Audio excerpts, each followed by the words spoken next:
Hey everybody, Travis Bowman here. So, I'm actually coming up on my 30th birthday, which is going to be in early October, which means I will have been playing the guitar for 18 years total. Started in 2004 and really kind of got into the fingerstyle stuff around 2008, 2009. I figured this would be kind of interesting to share some of my past experiences with some of my guitar heroes, some of the players that I saw on YouTube that really kind of inspired me to pick up the guitar. Back then, I used to reach out to those guitar players, mostly via email, and I sent 3 guitar players my first album and then my EP. It's at one point or another. All 3 of them actually responded in some way, shape, or form, so I thought it would be kind of cool to take a trip back to those days and kind of revisit their responses and have a little discussion about that. So got the emails pulled up right here from back in the day, so let's go ahead and jump into it. The first one's going to be from Mr. Stephen Bennett. So Stephen Bennett has been a guitar hero to many people. He's been doing it for quite some time. He's a fantastic guitar player. You will not find a better example of melody in a fingerstyle guitar player. His music is extremely catchy, extremely beautiful. Some of the melodies that he pulls out, I don't know where they come from, but he's an excellent songwriter, and I've always strived to try to be as melodic as him. So we're going all the way back to June of 2014 for this one. I actually sent him my first actual recording, which I'm very embarrassed of. It's a recording that we never got any pressed CDs for it or anything like that. We just wanted to have something to put it out there. It was actually recorded by my good friend John LeCompte, who is one of the founding members of the band Evanescence. And he had a recording studio, and I actually went to high school with his daughter, so that's how I got hooked up with him. We used to go there all the time and play music when we were kids, just cover songs and what have you. I actually recorded it with John, and the recording's not bad, but my playing is just god-awful. It's really, really bad. Some of the songs on there, I don't even know what I was trying to achieve with them, but that being said, there's a couple of songs on there that I still play to this day. Granted, I've tried to make them a little bit tighter, more steady with the tempo, and I've changed some of the melodies and what have you. But anyway, so I sent that to Stephen Bennett. I said, hey, you're an inspiration to me. You're one of my favorite guitar players. It would really mean a lot if you could find some time to take a listen to my album here that I've got, and I'd love to know what you think. And it took him a long time, but he actually did respond, and I was like extremely giddy that I got a response from Stephen Bennett, and this is what he said. He said, hey Travis, sorry to take so long to get back to you. I started listening about a month ago and then got sidetracked with other things. Anyway, good work on your project. There's cool music throughout. The Friend Zone and Torture Chamber are the tunes I personally like the best. Keep playing and writing. Thanks for sending the music. Best wishes, Stephen Bennett. So, like I said at the time, that was really, really cool to hear back from Stephen like that. And, he's a busy guy. He's one of the hardest working fingerstyle guitar players out there still to this day. Still one of my favorite players, one of my favorite human beings. He was the first guy that actually responded to me and took the time to take a listen and say, yes, I'll check out your music and tell you what I think. And that was really, really cool of him to do that. So the Friend Zone and Torture Chamber, I still play both of those today. Those are the 2 songs off of that album that I was referring to earlier that I actually play more than anything else on that album. So I took his words to heart for sure on that one. So the next one, this is in 2015. At this point, in late 2014, I won the Ernie Ball Acoustic Prodigy Contest, which of course was held by Ernie Ball Strings, and Andy McKee was a big part of it. It was kind of like a publicity thing to have a contest to pick a young fingerstyle guitar player. Andy McKee was a part of it. It was a promotion for their aluminum bronze strings, which I still use to this day. And the winner got to fly out to California and do a 3-track EP. and that was me. I got picked out of, I think, 200 entries in the United States. It was a national thing, U.S. only. I mean, it was an amazing experience. I got to go out and record with Andy McKee. I don't have anything written down from Andy as far as like advice and words of encouragement or anything like that, but all I can say is that he was extremely nice. He was very patient because, like I said, before this I had only recorded with John LeCompte in his home studio, so it was really relaxed, really relaxed there. But this was a different situation. This was at NRG Studios in Burbank, California. This is where Evanescence recorded their album. This is where Incubus recorded Make Yourself, among several other successful bands. This was the real deal, and it scared the crap out of me. It was rough, man. We had 3 days to record 3 tracks, which seems like a lot, but I was struggling hardcore, like really hardcore struggling.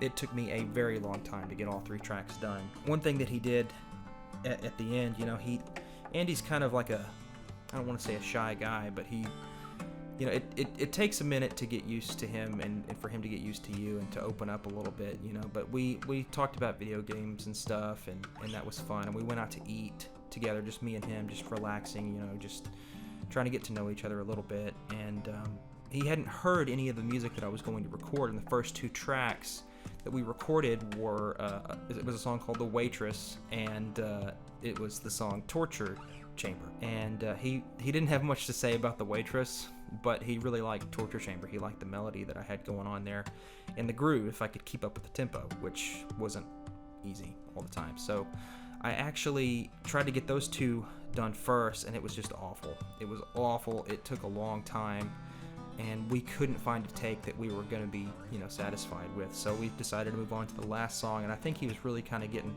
not so much frustrated, but he didn't know what to do, because he couldn't record it. It was me that was recording it. I played him the title track of this EP called Superhero. Andy really said he liked that one, and that just that was awesome to hear that he really likes the song that I wrote, inspired by obviously his playing. Embarrassingly, it was really rough for a little bit, but after he gave me those words of encouragement and said he really liked that Superhero track, after that I started knocking him out. Like that was really all I needed, was to hear one of my guitar heroes basically tell me, yeah, you've got this. It's a really cool song, and then I like it and everything. So we got through the other 2 tracks and everything was fine. But definitely something that I'm gonna remember for the rest of my life. And I think I was 23 or something when that happened. So definitely one of the better moments of my 20s for sure. Okay, and now we get to the last one. I've had all sorts of mixed feelings about this one, but looking back on it, I think I'm getting a more positive thing out of it than a negative. But this is from Don Ross. Don Ross is one of Andy McKee's guitar heroes as well. He's a very highly respected guitar player and composer too. He's written so many great songs, and we wouldn't have Andy McKee without Don Ross. We wouldn't have a lot of the famous guitar players that we have today without Don Ross. So naturally, I wanted to send him the EP that I recorded with Andy McKee to get his thoughts on it, because my plan was to send it to Candy Rat and try to get some videos on their channel, which of course I eventually did. I got Superhero and Torture Chamber on the Candy Rat YouTube channel around the time that I sent this email. And this was February of 2015. I was asking him if he could give me a quote about the music, because I was really trying to push the album, and I wanted to get some of my heroes to sign off on it if they were willing to. And he didn't give me a quote at all. He said, "Hi Travis, gave your tunes a listen. Not so much a quote here as some observations and advice." Okay. And he took all 3 tracks of this 3-track EP and broke them down with a paragraph each. So here's the first one. Superhero. I'm assuming that this tune is an homage to Andy McKee, the title's reference. As a drifting sound alike, it works on that level. If it isn't meant to be an homage, then I'll say it sounds like an awful lot like several of his tunes, without the benefit of a particularly strong melodic approach. Please don't be offended when I say I'm kind of done with the drumming on the guitar thing. It's getting to the point where most players under a certain age are becoming indistinguishable from each other. So if I were you, I'd be careful about that. Nobody does Andy better than Andy.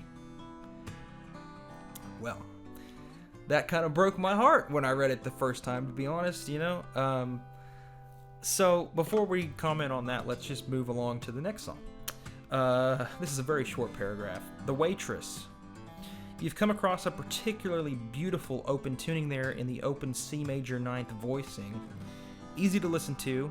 Again, fairly short on melody, long on the playing the open tuning in various places on the neck. Pleasant to listen to. Okay. So now we have Torture Chamber, the last track on this album. Good groove. Nice melodic snippets, cool chords. The high voicing at the end of the first time through of the form is heading into dangerous out of tune territory. Rather than just not get back to you regarding the quote idea, I thought it may be more constructive to say where I thought your strengths and weaknesses were. Personally, if I were your producer or something, I'd urge you to develop these ideas further and get more melodicism going for you. I hope I haven't discouraged you. You have a lovely sound, the recording is very good quality, and overall the effect's pleasant. I'm not sure what Rob at Candy Rat will tell you, but I would flesh some of these ideas out first if I were you. Best of luck with everything. Don. When I first opened this email and read through it, it really kind of broke my heart, to be honest. It was rough hearing that he didn't particularly like most of it. I mean, it was a very good combination of both positive and negative criticism about my 3 songs, essentially. But obviously, I didn't take his advice to do the recording again, because I was in my 20s. I'd won this competition, and I flew to California to record this album. So what am I going to do? Fly out there and do it again for 3 songs? Of course not. So I sent it to Rob anyway, and he didn't sign me to the record label, but he did put a couple of my videos on the channel, which was really nice. And one of them got 50,000 views, which isn't too crazy, but it was cool. It was really, really nice. If I look back on it now, I really appreciate that he did that.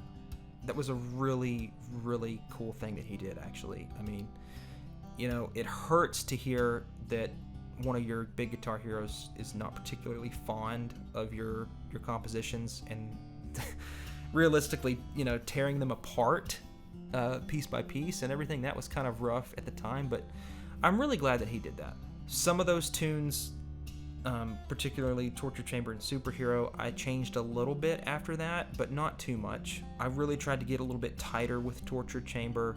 I changed the groove just a hair in some spots. It was a good eye-opener, I think. It reminded me of what my guitar teacher told me.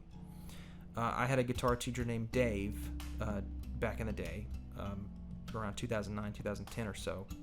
And he had a master's degree in jazz, and he told me some very similar things as far as my expectations were. He said, what do you want to do with a guitar? I said, well, I want to be a fingerstyle guitar player. I want to go on tour and go to all these different countries and play my compositions and arrangements for people. And, I want to be just like Don Ross, Andy McKee, Stephen Bennett. And I want to win an international fingerstyle guitar competition. And he said, yeah, that's probably not going to happen. He was unbelievably honest with the direction that he was going with that. I mean, at the time it really hurt, but it didn't stop me. I kept going, and I kept practicing, and was really trying to get there. And of course, eventually I did. I don't know if his words hindered me or if they helped me. They could have encouraged me to try to work harder and everything. And I feel the same way about Don Ross. Like, he really kind of cut into me deep, but it made me want to work harder and strive for more melody and stuff like that. And I wrote a tune called The Spider, which was kind of in response to all 3 of these constructive criticisms from all my favorite guitar players. I was just trying to find something that had a really good groove, a really catchy melody, and something that people can remember. And I think that's the best thing about fingerstyle guitar players that are the best of the best. They have a song that gets stuck in your head and you can't stop thinking about it. So that's the song that I went for. Of course, I used that song and my arrangement of Fleetwood Mac's Dreams to eventually win the 2018 International Fingerstyle Guitar Competition. the same competition that Don Ross won back in, I think, 1989, and I believe he won it again in the 90s, so he won that twice. Andy McKee placed third in that competition, I believe. Antoine Dufour got second at one point. This is in no way me saying that, oh, look at me, I'm just as good as these guitar players are now, or I'm even better, or anything like. No, that's not even what I'm trying to say. I'm just saying that they helped me reach the goals that I wanted to achieve with their advice. You take the good and the bad. Some, like Steven, was incredibly encouraging, and one thing that really stuck out to me that he said was keep playing and writing. He wanted to see more. He wanted me to not stop, and that was very encouraging. And of course, I didn't stop. I'm still doing it today. I'm almost 30 years old, and it's still a lot of fun. It's still just as much fun as it was back in the day. So I just wanted to share that with you guys. I've had these emails. I've kept them all this time. Well, thanks very much for spending this little story time with me, I guess. Be sure to check out my Patreon account if you're looking to become a better fingerstyle guitar player. I've got so many fingerstyle lessons on that Patreon account, as well as a bunch of music. So you can find my Superhero EP as well as my 2016 album launch on Patreon, plus all of the other recordings that I've done for YouTube. Single recordings such as video game music. Fleetwood Mac's Dreams is on there as well. So just check it out. I think you'll find something that you're into, whether you're a guitar player or not. You'll find something that you'll like on Patreon. So I'm very curious to hear from you guys. Have you ever reached out to your guitar heroes before, and have they ever responded back to you? I would really love to hear your stories now that I've shared mine, and it would be really interesting to hear in the comments section below. Thank you guys very much for checking out this video. Thank you so much for subscribing, and I'll catch you guys at the next video. Bye-bye.